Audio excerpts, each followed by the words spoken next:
Morning. Good Morning, morning. James. How are you, sir? I'm ready to make some moonshine. Are you? Yeah, Get on buddy. down here. Let's get with it. It's Discovery Channel's Moonshiners. I got Mark and Digger here. Guys, how are you this morning? We're Well, good, that's what's sir. left of us. Yeah, we're all right. There ain't a lot left, but we're doing the best we can. We're okay for the shape we're in. Let's talk about Discovery Channel's Moonshiners. Tell us how this whole thing got started.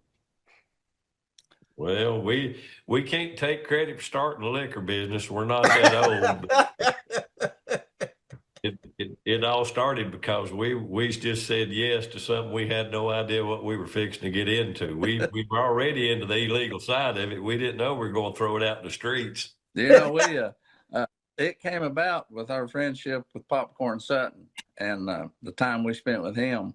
But we're on season 15. Who would ever dreamed that a silly little show about making homemade liquor would last so long? But it's developed a big following, and I think people are intrigued with the lore of it more than anything.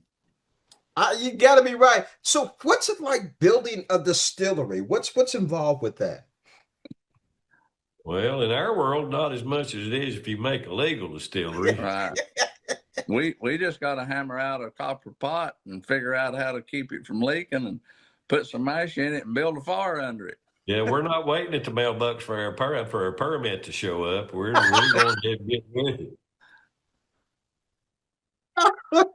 I like that. So, how do you keep all this underground and hidden? No secrets. Well, Obviously, we ain't done too good a job at it. The law's after us all the time. But we've been lucky.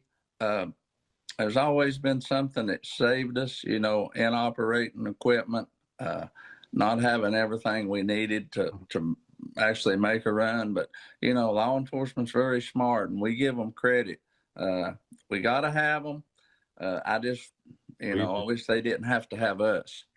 we and that they know and we know we're not their biggest blip on their radar, but yet Right. we're still a blip on that radar. Mhm. And they let us know every chance they get that yes, we see you, and yes, when you stub your toe, we're going to be there to put you someplace to fix that stub toe. Detective Robertson told us once, he said, look here, he said, you guys have got to get lucky every time. He said, I just got to get lucky one time. So it's that one time that we're dodging. Right. And we were extremely close, and if we hadn't have had Kelly Williamson done something we didn't know about, he would have got his lucky spot right then. He would have. But, How long you guys it's been? all. How long you guys Go been doing ahead. this? I'm sorry. Oh, Lord have mercy. Since I'm afraid to say how old I there's might jinx myself. over 30, probably over Uh-huh. 35 years. Digger and I have been friends over 40 years, and we actually met in a bar and went outside and shared a drink of liquor. And we decided we didn't need to change that. We just left that friendship intact. We're both polar opposites. Mark's more the thought process aligned, and I'm more action at the moment. And so, we balance each other out pretty good. Yeah, you don't need a partnership where both people are exactly alike.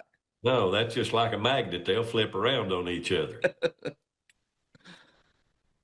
Tell me how the tariffs have helped your industry. Well, when the tariff products go up, we can remain the same for the most part. Now we're not immune to having to jack our prices up as well too. Mhm. Copper and sugar are both expensive. Sugar's higher than it's ever been in history. Mhm. But we're smart enough to see the road signs. We know what's coming on. We know the prices will come down. You just got to be willing to operate yourself in a situation where you can weather the storm till the money gets better. Yeah, I'm pro tariff, especially when it permits me to sell more liquor because I'm not paying any taxes on it. Uh, maybe the president's right. Tariffs already putting more money in mine and Digger's pocket. It has this season at least. Finally. Digger, that comment you just made before, sounds like to me a CEO of a corporation making a decision for his company. Well, even back in the popcorn days, now he was hard to get to understand business. I am a businessman. I was raised by my father in the funeral business. I've got a degree in business, but I apply my knowledge to anything that I need it to. And the liquor business is no different than any other business. It's all about sales and keeping your profit margins as big as you can. Digger and I we're kind of, we're old school. We know which way's up. We can tell time on an analog clock, and we know how to count our money. And, the bottom line, you keep those things in check, and the little stuff will work itself out. Yeah. Sounds like to me you could teach some startups a few tricks too. You two sound like, and I'm going to say it, innovative, creative entrepreneurs, which is what this country was built on. Well, bless your heart. We ain't never been called none of those before, but it did sound nice. Well, Hattie, when I get back to Tennessee, I'm just going to go ahead and peck you in the head the way he's painted you up. You're a shoe in to make it in the head. Yeah, we'll just go ahead. We're on our way to heaven for sure now. Yeah. I've been speaking with Mark and Digger, Discovery Channel's Moonshiners. You got to watch it.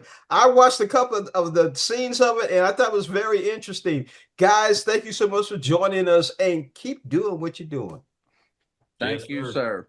Tuesday night, 8 Eastern on the Discovery Channel. The later episodes will, or the already aired episodes will air prior to each new episode. You marketing. Have a blessed day, sir. Marketing. There goes Digger again. Marketing. Got to get that plug in, James. Here we go.